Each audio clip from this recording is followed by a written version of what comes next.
ত্রিপুরার মুখ্যমন্ত্রী একটা খুব ডেঞ্জারাস কমেন্ট করেছে। উনি বলেছেন যে কোনো প্রকার ভেরিফিকেশন ছাড়াই কাউকে ধরা হলে পরে, পরিচয়পত্র পাওয়া না গেলে পরে বাংলাদেশি হিসেবে তাকে চিহ্নিত করা হবে এবং বাংলাদেশে ফেরত পাঠানো হবে। এই সন্ত্রাসী কার্যকলাপের একটা অংশ হচ্ছে পুশিনের নাম করে অপ্রয়োজনীয় ভারতীয়দেরকে বাংলাদেশে পাঠানো। ভারত যে ঢালাওভাবে পুশিন করার চেষ্টা করছে, এইটা তাদের বড় একটা পরিকল্পনার অংশ। আমরা মানে পৃথিবীর সব মানবিকতা দেখাবো আর আমাদের সাথে অমানবিক কাজ হবে।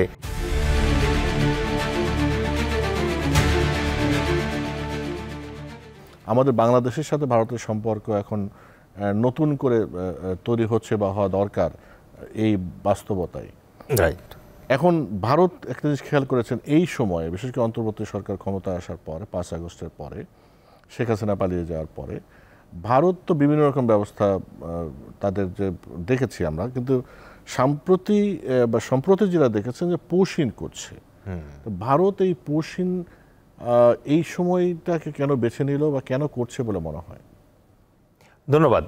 এটা অত্যন্ত অ্যালার্মিং একটা ব্যাপার, যেটা হচ্ছে যে রিসেন্টলি ভারতে তাদের পুশিনের মাত্রা অনেক বাড়িয়ে দিয়েছে।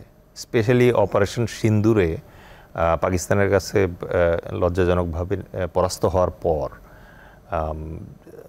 তারা এই মাত্রাটা আরও বাড়িয়ে দিয়েছে। তো এক্ষেত্রে পুশিন কিন্তু ভারত আগে থেকেই করত এবং এই পুশিন শুরু হয়েছে 1971 সালের পর থেকেই বাংলাদেশের এগেইনস্টে। সমস্যাটা কোনটা? সেটা হচ্ছে যে আমাদের যে বাংলাদেশ, ইন্ডিয়া, পাকিস্তান, মিয়ানমার, এই যে মানে পুরো বেসিনটা অথবা পুরো যে প্লেটটা আছে, এই প্লেটের ভিতরে যদি আপনি চিন্তা করেন, এখানকার মানুষের ভেতরে আন্তঃযোগাযোগ কিন্তু অনেক আগে থেকেই ছিল। সুতরাং মানুষের যাতায়াত আছে বিভিন্ন ধরনের রাজনৈতিক কারণে। যেমন ধরেন দেশ ভাগ যখন হয়, তখন কিন্তু এপারের লোক ওপারে অনেক গেছে, ওপারের লোক এপারে অনেক আসছে। তারপর আবার 1971 সালে যুদ্ধ যখন হয়, তখন কিন্তু অনেকে চলে গিয়েছিল আর ফিরে আসে নাই। এই যে মাইগ্রেশনটা, এই মাইগ্রেশনটা তো স্বাভাবিক, কিন্তু প্রবলেম হয়ে গেছে কি যে ভারত এখন যেটা করার চেষ্টা করছে, যেমন ত্রিপুরার মুখ্যমন্ত্রী একটা খুব ডেঞ্জারাস কমেন্ট করেছে। উনি বলেছেন যে কোনো প্রকার ভেরিফিকেশন ছাড়াই কাউকে ধরা হলে পরে, পরিচয়পত্র পাওয়া না গেলে পরে বাংলাদেশি হিসেবে তাকে চিহ্নিত করা হবে এবং বাংলাদেশে ফেরত পাঠানো হবে। তারা তাই করছে। এখন আমেরিকায় তো অবৈধ ভারতীয় অভিবাসী ছিল, আমেরিকা তো তাদেরকে প্লেনে করে পাঠাইছে, তারা অ্যাকসেপ্ট করছে। তো ভারতের কাছে যদি কোনো বাংলাদেশি অবৈধ অভিবাসী থাকে, সেটা তো আমাদের দেশে হস্তান্তর করার স্বীকৃত সিস্টেম আছে। সেই সিস্টেমটা ফলো না করে পুশিন যখন করে, তখন কিন্তু ভারতের সেই যে লজ্জাজনক এবং কুৎসিত যে একটা পরিকল্পনা আছে, সেটারই বহিঃপ্রকাশ। ইভেন রোহিঙ্গাদের ক্ষেত্রে তারা যেটা করছে, আন্দামান দ্বীপের ওখানে গিয়ে জাহাজ থেকে ধাক্কা বেড়ে রোহিঙ্গাদেরকে ফেলে দিছে। তো ভারত তো একটা নৃশংস, হিন্দু প্রধান, উগ্রবাদী, ফান্ডামেন্টাল একটা কান্ট্রি, এবং তারা পৃথিবীতে হিন্দুত্ববাদের নামে যে সন্ত্রাস ছড়িয়ে দিতে চায়, তার একটা উদাহরণ হচ্ছে এইটা। এই সন্ত্রাসী কার্যকলাপের একটা অংশ হচ্ছে পুশিনের নাম করে অপ্রয়োজনীয় ভারতীয়দেরকে বাংলাদেশে পাঠানোর। যেটা বলছেন যে অপ্রয়োজনীয় ভারতীয়, আসলে কাদেরকে তারা পাঠাচ্ছে? তারা কি সবাই বাংলাদেশি? না, তারা তো প্রথমেই যেটা করছে যে কারো যদি ভারতীয় আধার কার্ড না থাকে, তাদেরকে তারা বাংলাদেশি ডিক্লেয়ার করতেছে। এখন বাংলাদেশের কেউ যদি যথাসময়ে না করে থাকে, এনআইডি না করে থাকে, আপনি কি তাকে ভারতীয় বলবেন? তো প্রথম জিনিস হচ্ছে এইটা। 2 নম্বর হচ্ছে পৃথিবীর প্রত্যেকটা দেশে উদ্বাস্তু কিছু লোক থাকে। তো আপনি উদ্বাস্তু যা পাবেন তাদেরকে এখন বাংলাদেশে ডিক্লেয়ার করছেন, করে বাংলাদেশে পাঠাচ্ছেন, এবং বাংলাদেশের সরকারের সাথে কথা বলছেন না। কিন্তু আপনি যেটা করতেছেন, Zakiganj border, Panchagarh border, Kurigram border, ওইসব বর্ডারে ঘাপটি মেরে বসে থাকেন। ওদের যে কাঁটাতারের বেড়া আছে, কাঁটাতারের বেড়ার ভিতরে পকেট আছে, সেই পকেট দিয়ে রাতের অন্ধকারে পুশ করে। কেন আপনার রাতের অন্ধকারে কেন পুশ করতে হবে? আমাদের দেশে যে আপনাদের 26 লাখ আছে, আমাদের এই আইনমন্ত্রী তো বলছেন, আইন উপদেষ্টা তো বলছেন না যে 26 লাখ আছে ওনাদের। তো 26 লাখ উনি এখন ওই শেখ মুজিবের মতো করে ভুলও যদি বলে থাকেন, তো কিছু তো আছে। তাদেরকে তো আমরা ওই রাতের অন্ধকারে পুশ করি না। তার মানে কি আমরা আইন মানবো, ওনারা আইন মানবে না? মানে বাংলাদেশ তো আইন মেনে চিঠিও দিয়েছে, স্বীকৃত পদ্ধতি আছে, সেভাবে যোগাযোগ করেন, সেটা কিন্তু সেটা তো পাত্তা দিচ্ছে না। ওই যে মানে আমেরিকার, ইসরায়েলের কাছ থেকে শিখতেছে, কারণ একই গোত্রের। তো এখন ভারতীয়রা তো মনে করেন যে নিজেদেরকে আসলে সুপার পাওয়ার ভাবে, আমেরিকা যেটা করবে তারাও সেটা করতে চায়, এবং তাদের কাছে চিঠির মূল্য নাই, তাদের গায়ের জোর, ওই যে আপনি যে কথাটা বললেন, জোর যার মুল্লুক তার, সে জোর করে এগুলো এখন পাঠাবে রাতের অন্ধকারে, পাঠানোর চেষ্টা করছে এই জায়গায়। দ্বিতীয়ত ওরা যেটা করতেছে সেটা হচ্ছে যে আজ থেকে মনে করেন 20 বছর আগে যারা ওখানে মাইগ্রেট করছে এবং অলরেডি তারা আধার কার্ড পেয়েছে এবং ওখানকার নাগরিক হয়ে গেছে, তাদের কাছ থেকে আধার কার্ড কেড়ে নিয়ে তারপরে পাঠিয়ে দেওয়া হচ্ছে।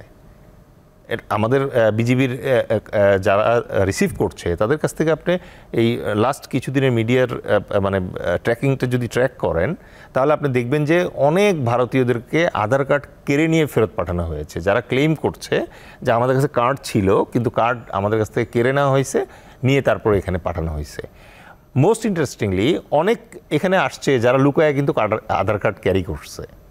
এবং বিজিবি এই মুহূর্তে আমি এই আপনার শোর মাধ্যমে বিজিবিকে একটা ধন্যবাদ দিতে চাই যে 5ই আগস্ট পরবর্তী সময়ে ভারতের হেজিমনির এগেইনস্টে বিজিবি যে চমৎকারভাবে পারফর্ম করছে, এটার জন্য তাদেরকে ধন্যবাদ দিতেই হবে।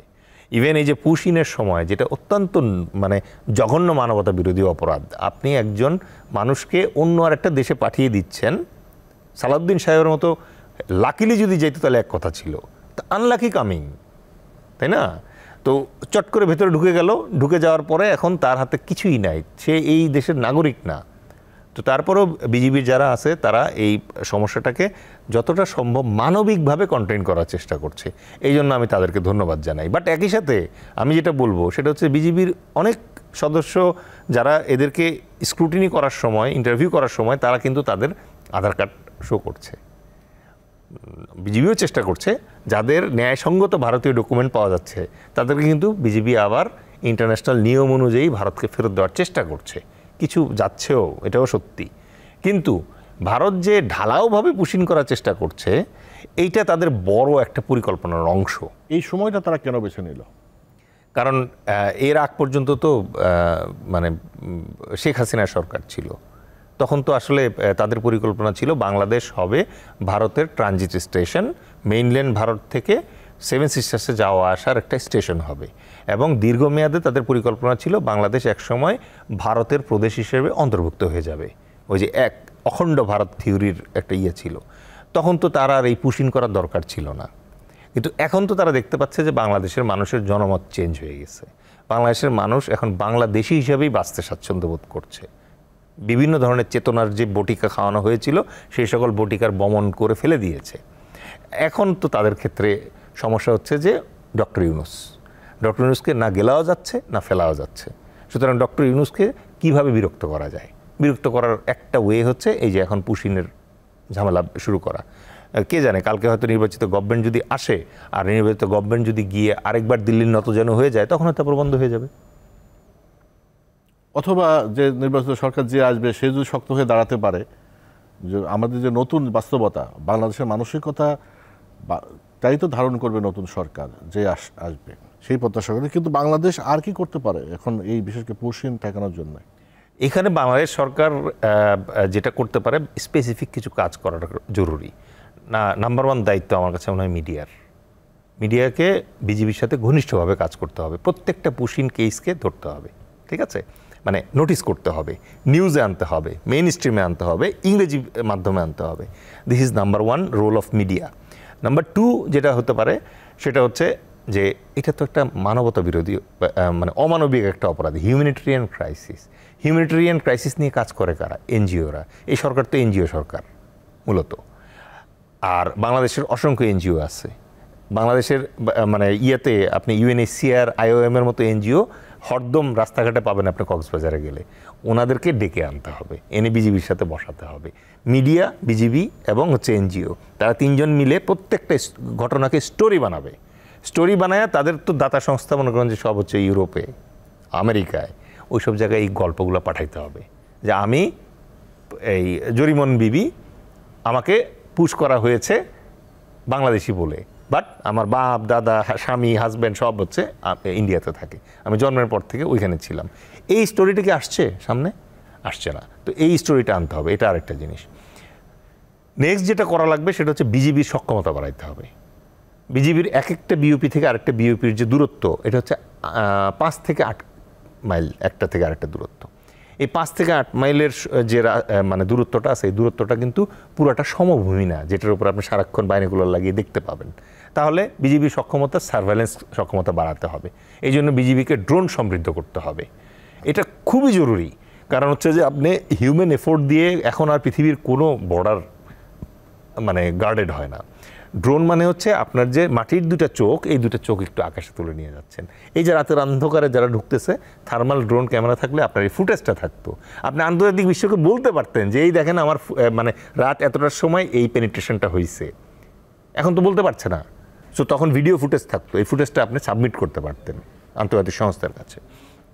নেক্সট যেটা দরকার সেটা হচ্ছে যে বিজিবি যে এই কাজ হ্যান্ডেল করবে, এই জন্য আন্তর্জাতিক যে এনজিওগুলো আছে তাদের মাধ্যমে উচ্চতর প্রশিক্ষণের ব্যবস্থা করা, যেন যেই লোকটা ওখান থেকে পুশিন হচ্ছে তারও কিন্তু অধিকার আছে মানবিক সহায়তা পাওয়ার। যদি এই ট্রেনিংটা পায় তাহলে তার যারা আসতেছে এই দেশে তাদেরকে যদি আমরা বুঝিয়ে শুনিয়ে আবার ফেরত দিতে পারি। যেমন আপনার মনে আছে মিয়ানমারের সাথে মিয়ানমারের যখন মানে সিভিল ওয়ার চলছিল, আরাকান আর্মির সাথে মিয়ানমারের তাতমাদু যখন যুদ্ধ করছিল, তখন কিন্তু শয়ে শয়ে মিয়ানমার বর্ডার ফোর্সের ওরা আমাদের বাংলাদেশে আশ্রয় নিয়েছিল এবং আমরা কিন্তু জাহাজে করে তাদেরকে আবার ফেরত দিয়েছিলাম। কত সুন্দর সিস্টেম। তো আমরা মানে পৃথিবীর সব মানবিকতা দেখাবো আর আমাদের সাথে অমানবিক কাজ হবে, এটা আসলে আন্তর্জাতিক বিশ্বও চায় না, কিন্তু আমাদের তো উপস্থাপন করতে হবে। আজকে আমাকে যদি দায়িত্ব দিত তাহলে আমি শুরুতেই এই 3টা যে স্টেক আছে 3টে স্টেকে একসাথে বসাতাম। প্রত্যেকটা পুশিনের গল্প ইন্টারন্যাশনালি আমি সার্কুলেট করতাম এবং এই যে পুশিন করার পরে তাকে যে আবার ইন্ডিয়া ফেরত নিচ্ছে এবং নিচ্ছে না, এই জায়গাটা আমি সবার সম্মুখে নিয়ে আসতাম।